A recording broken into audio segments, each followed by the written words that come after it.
Good early afternoon. We are live, and I'm running crazy today. I just made it here on time. Anyway, I'm Andy Andrews. You've joined us on the Blue Plate Special. It's an everyday Blue Plate Special, and everything Blue Plate Special today. We're not just narrowing it off to Wisdom Harbor people. We're doing everybody today. And, you know, Thursdays is usually just Wisdom Harbor Day, but we're going to actually record something for Wisdom Harbor today and thought that everybody'd like to see how this is done. Dana Kilpatrick, good afternoon. And you shared. Thank you very much. Appreciate that. It feels like Christmas here, Dave Huco. I know it's sunny and warm in Minnesota.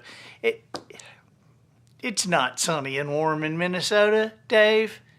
You know, it's just not. I mean, we just know about Minnesota. Minnesota is like, you know, in Alabama we have the North, the Great White North, and then we have like Minnesota and Canada. You guys are like, I mean, it must be below zero in the summertime there. Prize Video Productions, greetings from the 92 chapter of the Andy Griffith Show Rerun Watchers Club.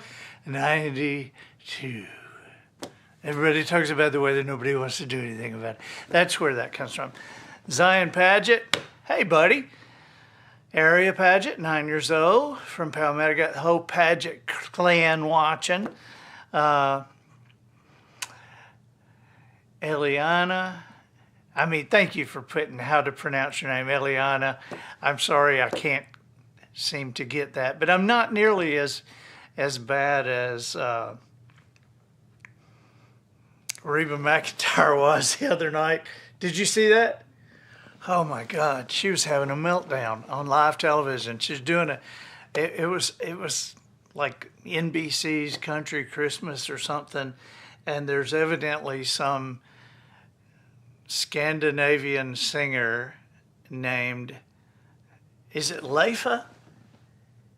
Now see, now I'm like that. But it's very simple. It's L-A-Y, but it's spelled L-A-U-F-E-Y,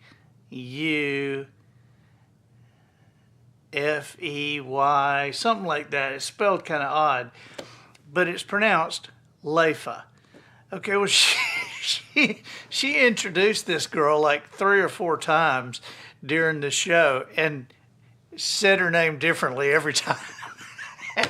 And I know Reba, and you know, we've kind of teased about Reba's pronunciation skills through the years. She used to do a restaurant, what is this? It used to do a commercial for the Steak Council. She's from Oklahoma, and so she used to do and said, she would say, anytime I'm in a nice restaurant, I always go for a good steak. And so for a long time, we would say around the house, we would say, you want to go to a nice restaurant? And then we caught Reba introducing somebody, a violin player, and saying, she's a violin virtuoso. And, yeah, she's reading the cards, okay, but she's not really saying. So anyway, so the comments below that show, while on social media, while the show was going on, were hilarious. People were like, Reba fighting for her life, trying to pronounce Leifa. Marcy Taylor, how you doing? Oh, it's very windy in Richland, Washington. It's unseasonably warm here. It's freezing cold here. It was 49 degrees this morning. And I'm glad it wasn't windy, but 49's freezing here. Margaret Davis Hawk, hello from Northeast Mississippi. Glad to see you live. I'm glad to be live. I've been traveling like crazy, and the airports are just not fun anymore. And I don't know that they ever used to be fun, but they didn't used to be brutal. And it's just, I mean, and I got to say, I was such a fan of the Pensacola airport for years. I mean, and they do have awesome people in the Pensacola, Florida airport. That's where I fly out of. But they have made a horrible decision because they have gotten some kind of TSA prototype machine where, you know, you put your baggage through this thing.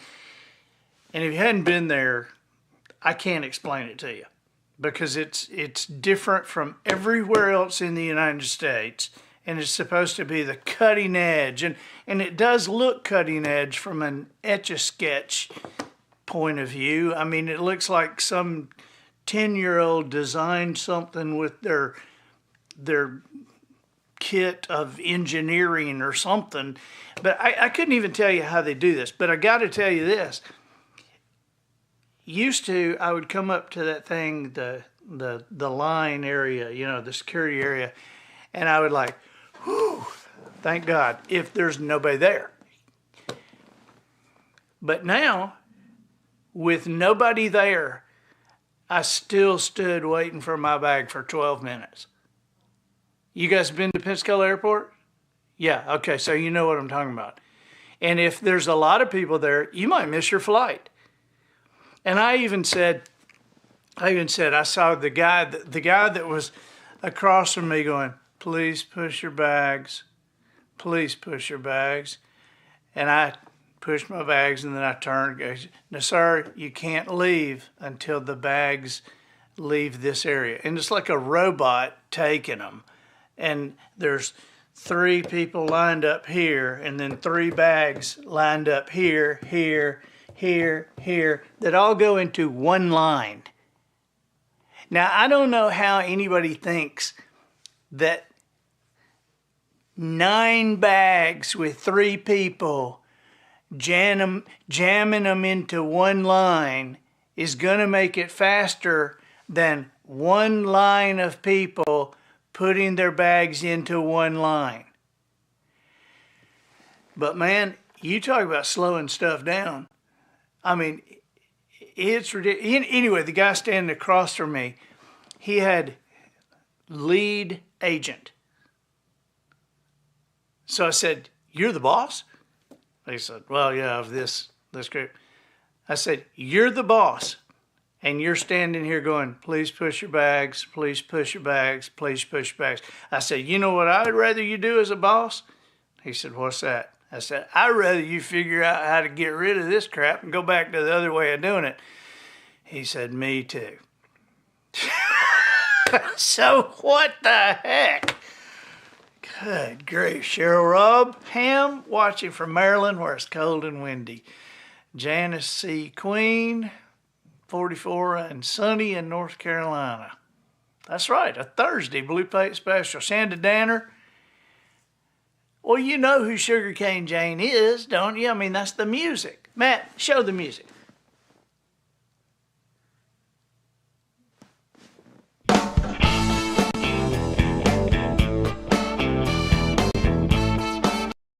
That's Sugarcane Jane. Now, Sugarcane Jane is also a group that's on the Americana charts like crazy. And if you come down here, into the Southeast, because they play Nashville, and they're a big deal. And they're contributors to Wisdom Harbor. And if you are a subscriber to Wisdom Harbor, which you should be, and holy cow, could we ask you guys to give Wisdom Harbor away as a Christmas gift?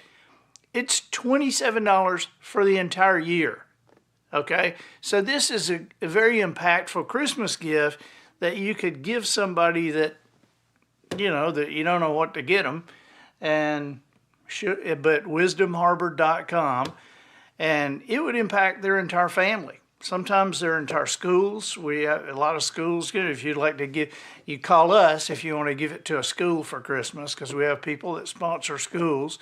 And so it'd be a great Christmas present. And I just want to say, as giving it as a gift, when you if you wanted to gift it to someone, when you go to the checkout page, there is a box on the right hand side, or if you're on mobile, it would just be down a little bit, but it says give this as a gift. You just check that box, and then you can put into whoever's email address you want to send it to. It'll send them the welcome email and all that, and then you can manage their subscription from your own account, so that you can cancel it or renew it, or make any changes. But you're the owner of that account, so it's that Well, easy. even if you give it as a gift, you're the owner of the account. That's right, because if you How give it do as they put in their password and stuff? it sends a whole different email to the person that you're gifting it to set their account up to Oh, access everything. but But it's since up you're to you to say if you want to re-give it to them next year. that's right. So you just watch how they are. When you give it to them, you just watch how they are all year long. Make sure they treat you well. And then if they treat you well, if they're nice, you can give it to them next year. But if they're not, cut them off. Just cut them off. Jerry Anderson says that Minnesota has 2 seasons, winter and 4th of July. And Jerry met Reba McEntire in Reba McEntire. Here I am. I can't pronounce her name. In Chickasha, Oklahoma in 1970. Jerry, how old are you? 1970. You met Reba 55 years ago? God, what were you, 7? What was she, 3? Anyway, Rachel Oma Grimm. Hi from, let me see if I can say the name of this Pennsylvania town. Schnecksville?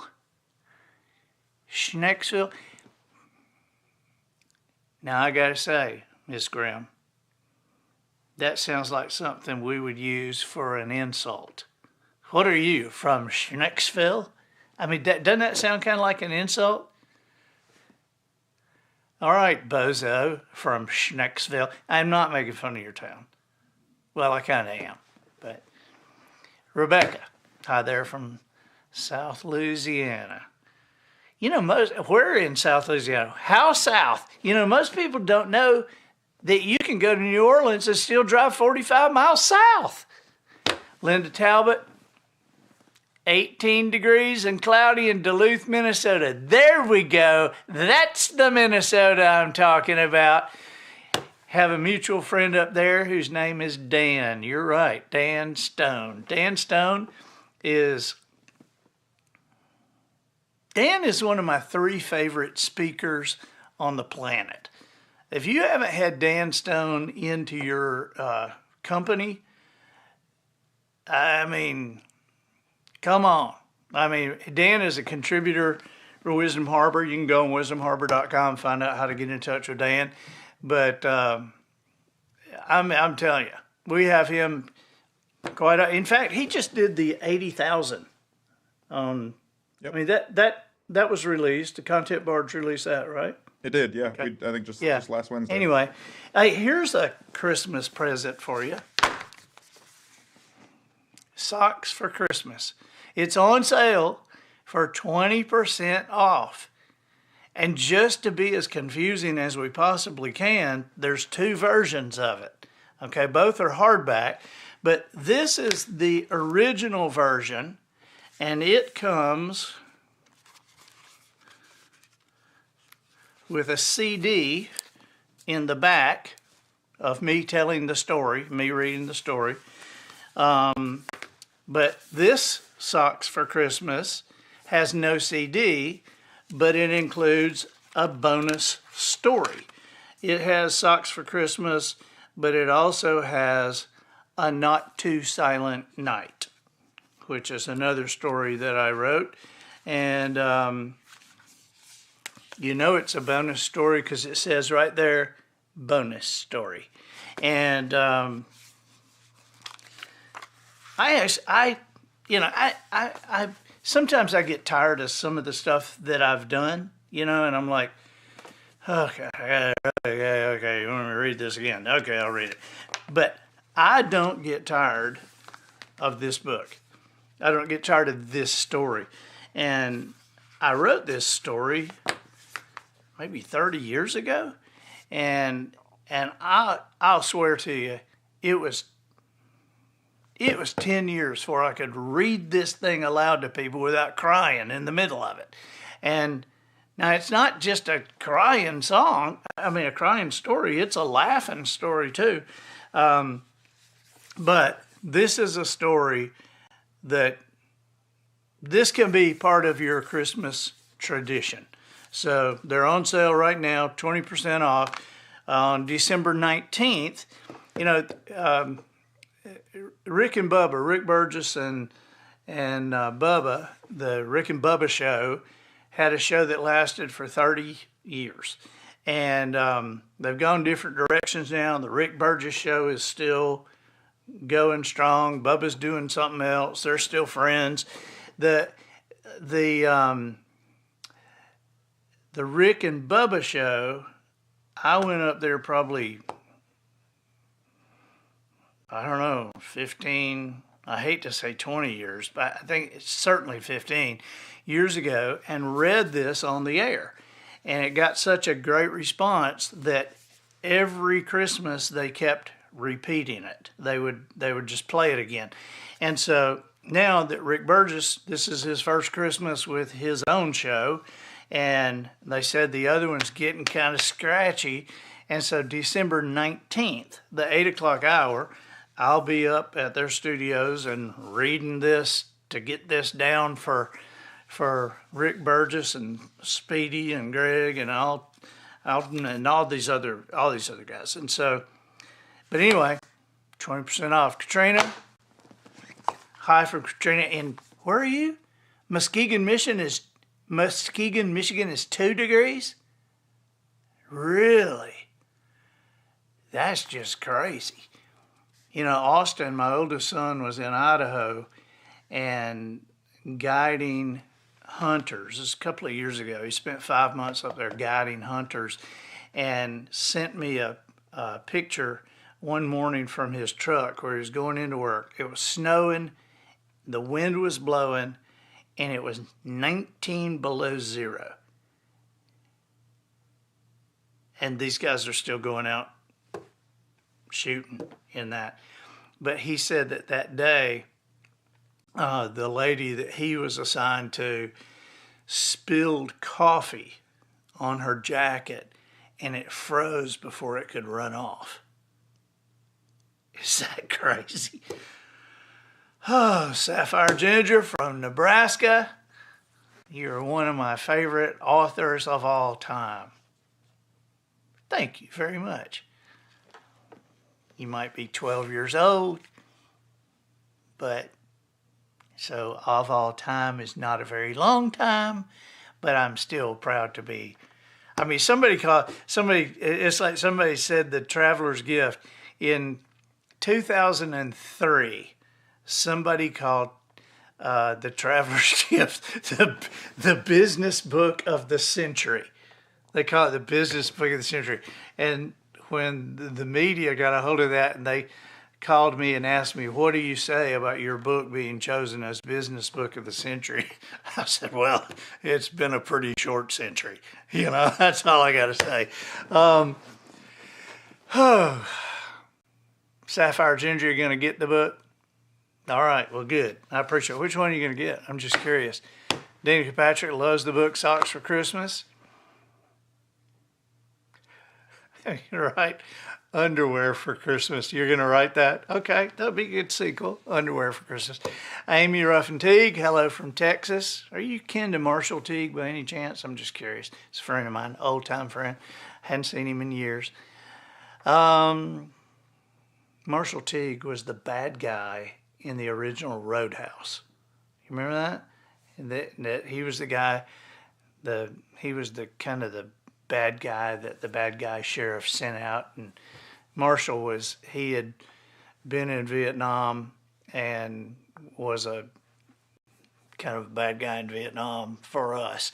But he played the bad guy role great. He was, martial arts, and then Patrick Swayze ended up killing him in the river. Do you remember that? Not everybody gets to see one of their friends killed on screen. but I've seen Marshall killed several times, actually. He was in, what is that movie? Was it Air Con or Con Air? Yeah, Con Air with, what's his name? The guy who has all the twitches. But he was in that and he got killed in that. Jerry Burgess. Man, you guys are talking today, but that's good. Jerry Burgess, heard you speak several times. It's mid-50s in Texas. One reason nobody retires and moves north. That is exactly right. Charlie Marlowe, good afternoon from the Pentagon.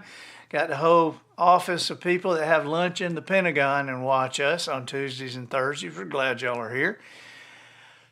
Oh, Lester Grove, hi from Indianapolis. So let's get to what we're going to do today. We're gonna read a Christmas story from the 1800s, and this is written by William Dean Howells. I think it was 1882, and so we're recording this for the audiobook doc on Wisdom Harbor, and so. We have, or would that be, I guess that'd be audiobook and holiday doc, right? So anyway, we thought some of you guys who are not yet subscribed, and I mean, even like 20% off on this book. How much is this book? Okay, so this is a hardback, $14.99. 20% off is whatever that is. And so, so two books, you could get Wisdom Harbor. If you have to choose between Wisdom Harbor or the book, I would say get Wisdom Harbor, but just there's a lot of value there that goes all year. Now this, you'll read every year, and it's a slight investment. I feel like I'm trying to sell something, and I guess I am trying to sell something, I mean, that's how we stay alive around here. But Wisdom Harbor, the audiobook doc, occasionally we'll have something for younger kids. We'll have something on there for the parents and, younger children in their family, which most of this is geared to like middle school and above, which that's kind of probably my mental range, middle school. But my wife says my humor is right there, middle school. And I can remember every joke I've ever been told in my life, including ones from the 4th grade, like, you think you're hot snot on a silver platter, but you're really just coal boogers on a paper plate. That was 4th grade. I'm not saying it was good. I'm just saying I remember it. Okay. Okay, so this is a Christmas story from 1882, I think, and so we are recording this for the audiobook doc. And are you ready? And so we figured we'd do this, and we do some of these things occasionally on the Blue Plate specials to show people how we do them, because we're going to stop and start, and you'll hear the whole story. But then when you hear it on wisdomharbor.com, you'll hear it without, Matt makes my mistakes disappear, and it's all perfect with the art and everything, but now you'll hear it in the raggedest style it gets. No, that's not quite true, because the raggedest style was how it was written in 1882. That's one thing we do on Wisdom Harbor, and I'll go ahead and tell you this.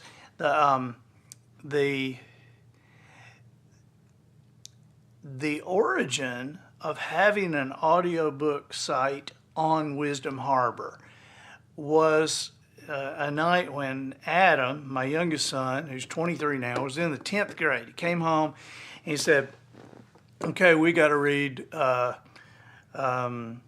Scarlet Letter.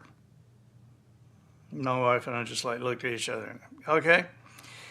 because Adam is dyslexic and dysgraphic and ADD, which means he can't really read, can't really write, can't really pay attention. Other than that, he was great in school. Now understand, we weren't really that worried about it. I mean, I'll just tell you, because our goal was not to raise a great kid who made great grades. Our goal was to raise a great adult. Okay? And, you know, today when they hire you or when people get to be your friend, nobody says, hey, what kind of grades did you make? I mean, nobody cares. It's just how you are. And so Adam, but he had a hard time, you know, reading a book like that. And so I said, I remember doing that in high school, and so I'll do that with you, and we'll just listen to it on audio. So we went, got it on audio, started listening to it. Adam and I looked at each other and were like, I can't understand the audio. I mean, these things that are written over 100 years ago, they're written in language that we don't use today. They're written in a way that an entire paragraph will be a sentence. I mean, they are written in a way that they would get failed by today's English teachers. And you can't understand it. And so as we're starting to go through it, I'm like, I know why I don't remember this. It's because I probably bought the Cliff Notes and I didn't read it either. And so I thought, you know, some of these things are so old, the licensing is either public domain or it's handleable, and, you know, by a schmuck like me. And so I thought, we can get the rights to this stuff and then re-record it in the studio. And we'll re-record it in modern language, just in language that you just understand, that you see. And so we started doing that, and we have built quite the library there for kids so that they can, I mean, there's nothing changed about the story, but how it's delivered, I guess. And it's just as long, but we've got Robinson Crusoe on the audiobook site, Call of the Wild, several of Mark Twain's pieces. I mean, we got some amazing stuff on there. The Great Gatsby on there. And so all these are done where, you know, Great Gatsby, that's required reading every year. And not a lot of kids actually read it, even though it's required, because they can't understand it. And so we had it done, and Gabe Wicks narrates that. Gabe was he's a contributor to Wisdom Harbor, and Gabe is now he's working with another company, but for years he was the head guy of the audio division of HarperCollins. And so he is narrating that one. But now we're going to do a story called Christmas Every Day. And so, are you ready? Are y'all ready? Y'all? Okay. Sonia, you ready? Okay. All right, here we go. Wisdom Harbor Audio presents Christmas Every Day by William Dean Howells, narrated by Andy Andrews. The little girl came into her papa's study, as she always did Saturday morning before breakfast, and asked for a story. He tried to beg off that morning, for he was very busy, but she would not let him. So he began. Well, once upon a time there was a little pig. She put her hand over his mouth and stopped him at the word. She said she had heard little pig stories till she was sick of them. Well, what kind of story shall I tell then? About Christmas. It's getting to be the season. It's past Thanksgiving already. It seems to me, her papa argued, that I've told as many stories about Christmas as I have about little pigs. No matter, Christmas is more interesting. Well, her papa roused himself from his writing. All right, then, I'll tell you about the little girl that wanted it to be Christmas every day of the year. How would you like that? "Great," said the little girl, and she nestled into the comfortable shape of her father's lap, ready to listen. "Very well, then. This little pig—" The little girl laughed and slapped her father's leg. "Hey," he said. "What are you pounding me for?" "Because you said little pig instead of little girl." Her father's eyes narrowed. "What's the difference between a little pig and a little girl that wants Christmas every day?" "Papa," said the little girl warningly, "if you don't tell me the right story, I'll punch your leg again." At this, her papa began to tell the story. "Well, once there was a little girl who liked Christmas so much that she wanted it to be Christmas every day in the year. And as soon as Thanksgiving was over, she began to send postcards to Santa Claus to ask if she might have it. But he never answered. And after a while, the little girl found out that Santa was pretty particular and wouldn't notice anything but letters, actual letters, not even cards in envelopes, but real letters on sheets of paper and sealed outside with a monogram or your initial anyway. So then she began to send her letters, and in about 3 weeks, or just the day before Christmas it was, she got a letter from Santa saying he would make it Christmas every day for a year, and then they would see about having it longer. The little girl was a good deal excited already, preparing for the old-fashioned once-a-year Christmas that was coming the next day, and perhaps Santa's promise didn't make such an impression on her as it would have made at some other time. She just resolved to keep it to herself and surprise everybody with it as it kept coming true day after day after day, and when she had decided that, it slipped out of her mind altogether. She had a splendid Christmas. She went to bed early so as to let Santa Claus time for the stockings. And in the morning, she was up the first of anybody and went and felt them and found hers all lumpy with packages of candy and oranges and grapes and pocketbooks and rubber balls and all kind of small presents, with her big brothers having nothing but boy stuff in them, and her younger sisters with a new silk umbrella, and her papas and mamas with potatoes and pieces of coal wrapped up in tissue paper, just as they always had every Christmas. Then she waited around till the rest of the family was up, and she was the first to burst into the library when the doors were opened, and looked at the large presents laid out on the library table, books and portfolios and boxes of stationery and breast pins and dolls and a little stove and handkerchiefs and inkstands and skates and a snow shovel and photograph frames with little easels and a box of watercolors and candied cherries and more doll houses and waterproofs and the big Christmas tree lighted and standing in the middle of the room. Yes, she had a splendid Christmas all day long. She ate so much candy she did not want any breakfast, and all morning the presents kept pouring in that the delivery man had not had time to bring the night before. And she went round giving her presents she had gotten for other people, and came home and ate turkey and cranberry for dinner, and plum pudding and nuts and raisins and oranges and some more candy, and then went out and skated and came in with a stomach ache, crying. And her papa said that they would see they didn't eat that way the next year. They had a light supper, and pretty early everybody went to bed in a bit of a bad mood. Here the little girl pounded her papa on the back. "What now?" he asked. "Did I say pigs? You made them eat and sound like pigs, and I don't like people going to bed in a bad—" Wait. Did I do that whole first part without doing the dad's voice? No, you did his voice. Did I do his voice? Okay, but I didn't do her voice. I think you'd done her voice. Okay. All right, let's start there. Yeah. Bed in a bad mood. Okay. Everybody went to bed in a bit of a bad mood. Here the little girl pounded her papa on the back. "What now?" he asked. "Did I say pigs?"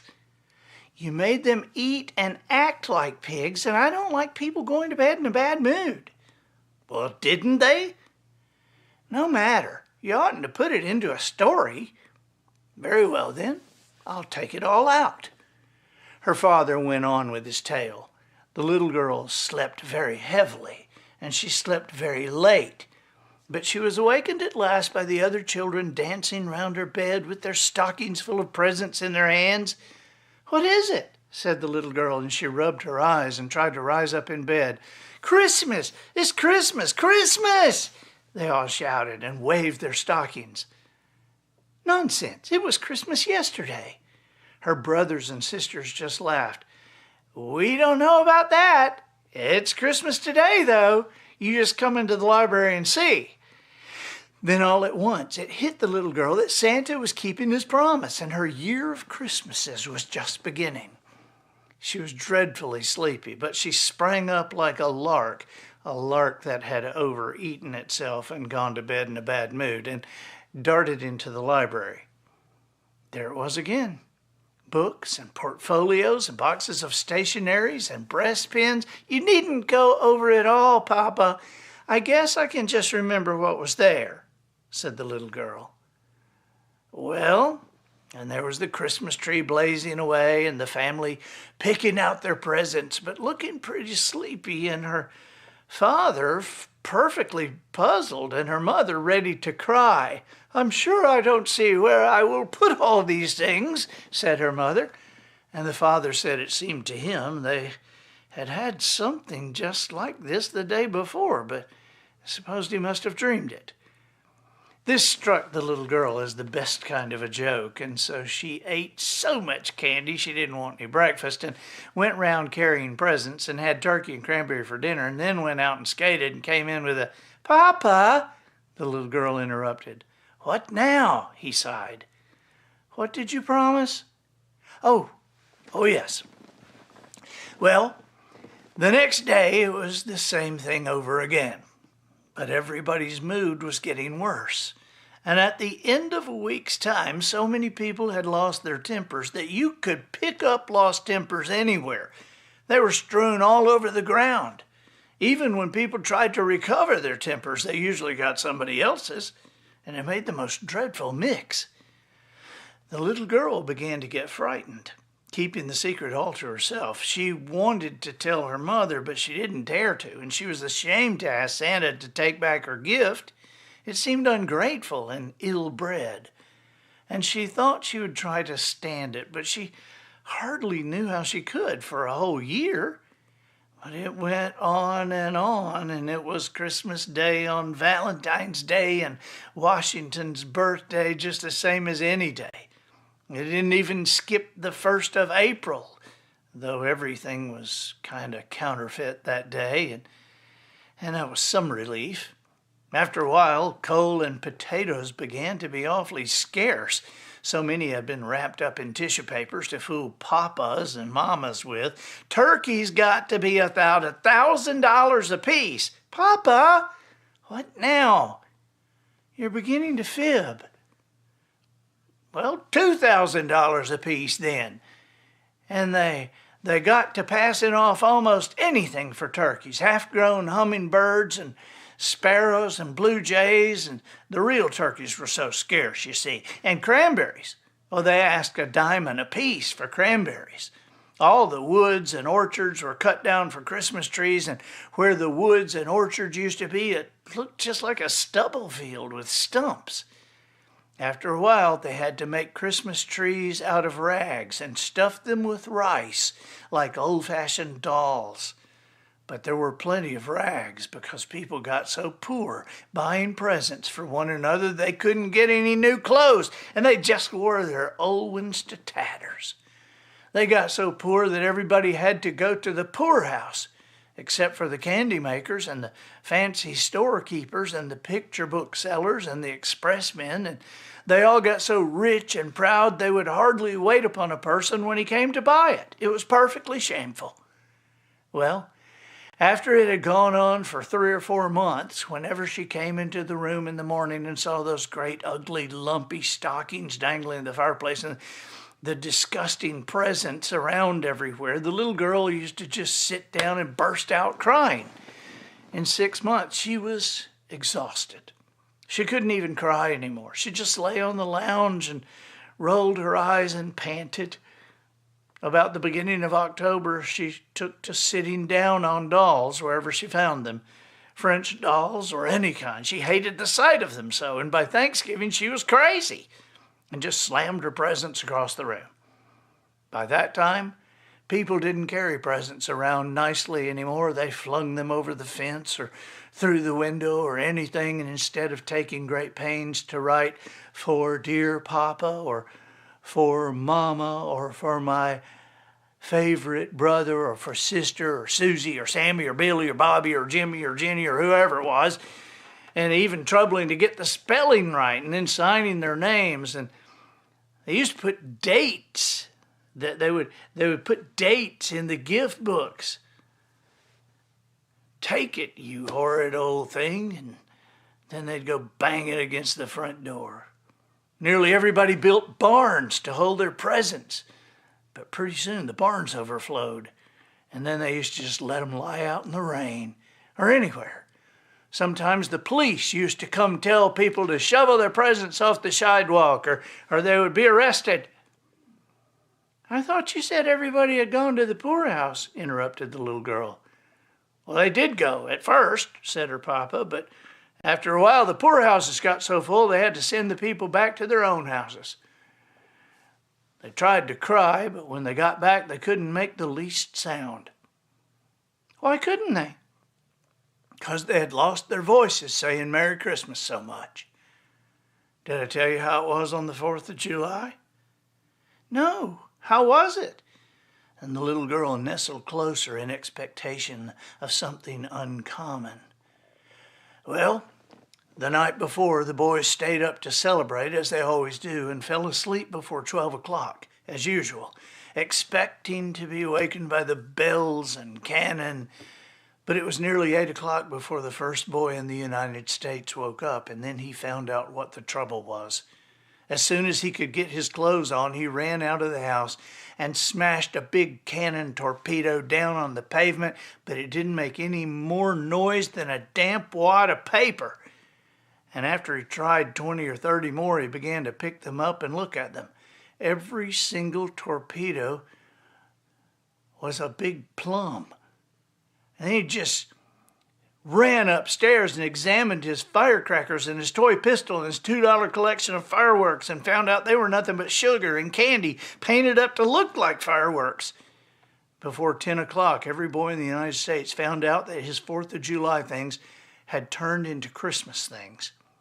And they all just sat down and cried. They were so mad. There are millions of boys in the United States, so you can imagine what a noise they made. Some men got together before night with a little powder that hadn't turned into purple sugar yet. And they said they'd fire off one cannon anyway.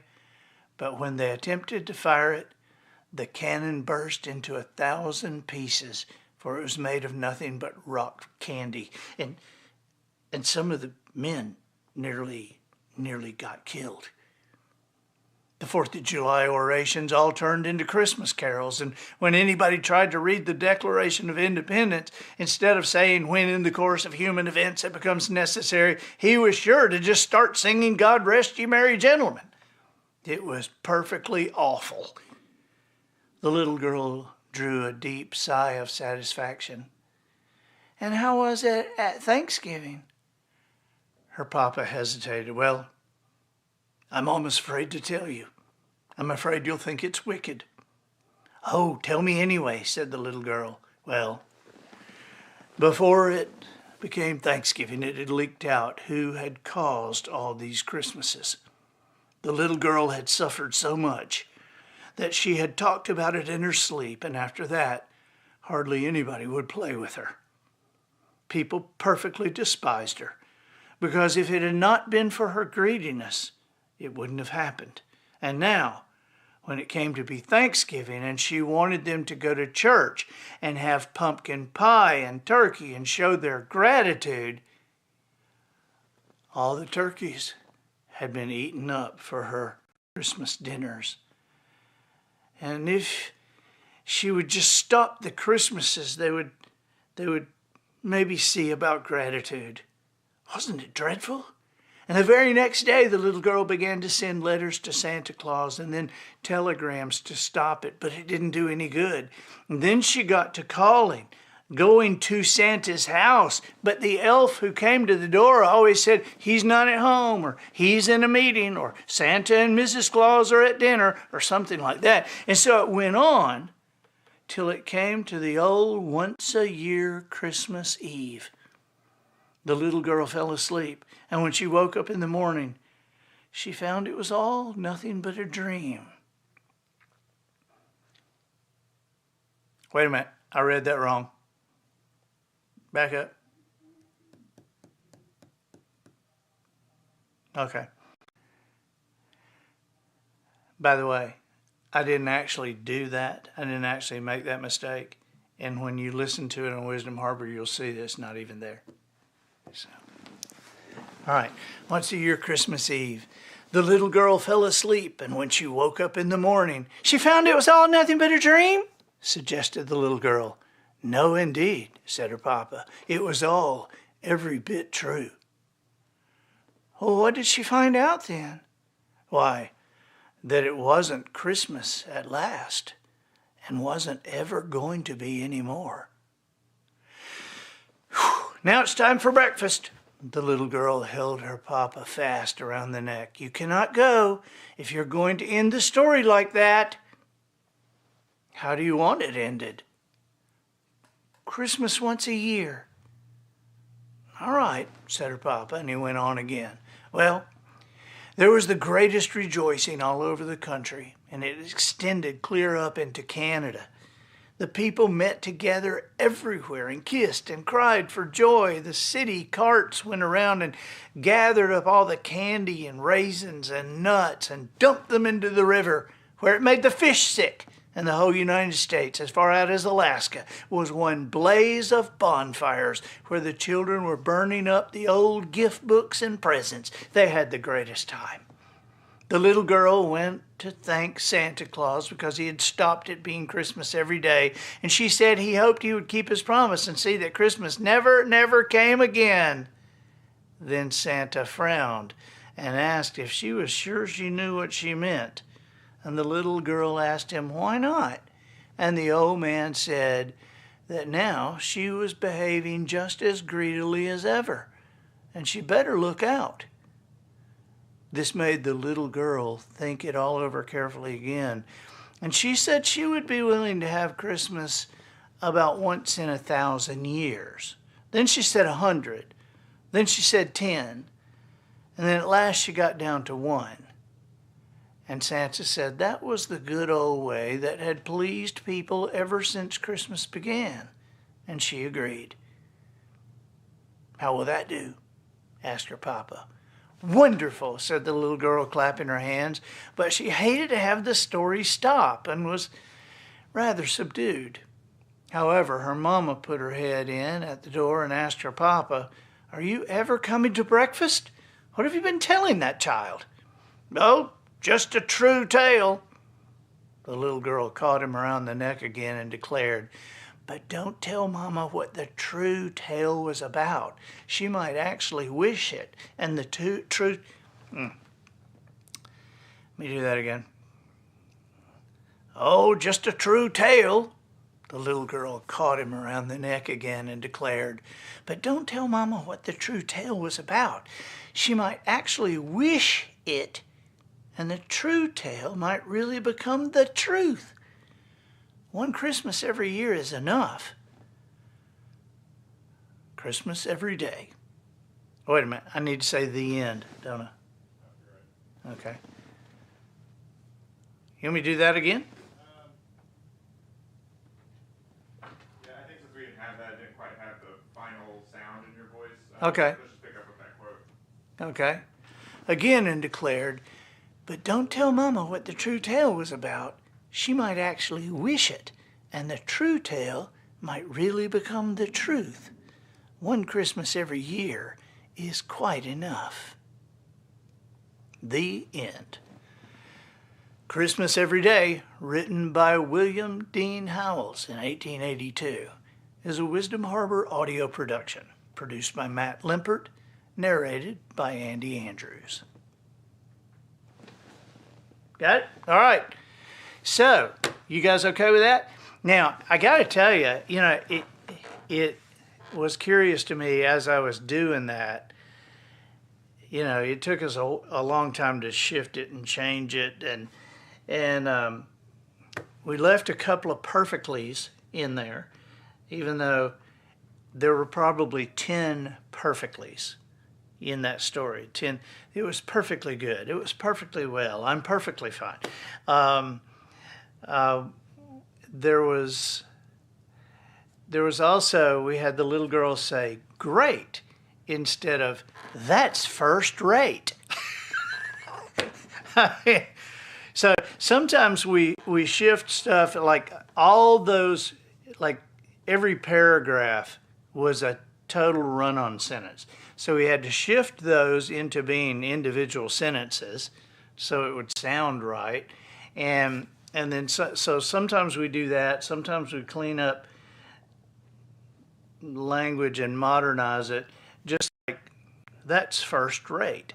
That's something that needed modernizing, because when you hear something that you don't know what it means or it sounds out of place, you miss the next 4 lines because you're thinking, what is that? What is that? Tammy Nance, late to the party, but hey, Tammy, how's that book going? I'm reading your book again. Tammy Nance just recently released a book called This Is Not the Life I Prayed For. And it's a devotional study of Job, which it's by far the most understanding I've ever had of Job. And it's done in such a great way, such an easy to read way. So the book is awesome. It's tammynance.com that you can get that if you want to get that book for a Christmas present. Sapphire Ginger says, "Well done." Mike Clark, thank you for the tales. I enjoy stories, and I also love seeing stories written well over 100 years ago and seeing the points they're making then and how the language has shifted. But we got our kids to think about, and we got to make sure they understand stuff. So there you go. WisdomHarbor.com. Socks for Christmas, 20% off. TammyNance.com. This Is Not the Life I Prayed For. It's the name of her book. Who else has new books? I know Michael Perry has a new book out. Sean Dietrich has a new book out. Leslie Ann Tarabella, We Don't Push in Fairhope. That's her latest book, and you will love that. But we're gearing up. We're getting geared. Our Christmas tree is up today, and so we're getting ready for it.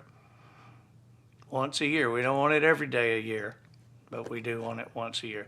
You know what I would get tired of if Christmas was every day of the year? I think I would get tired.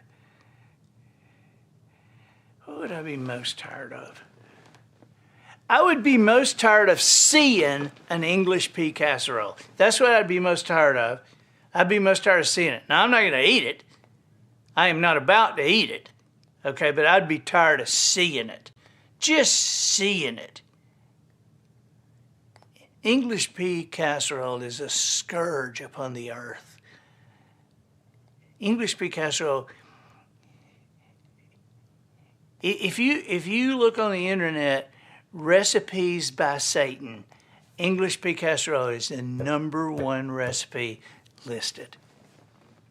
Betty Ayers, Merry Christmas. See you next week.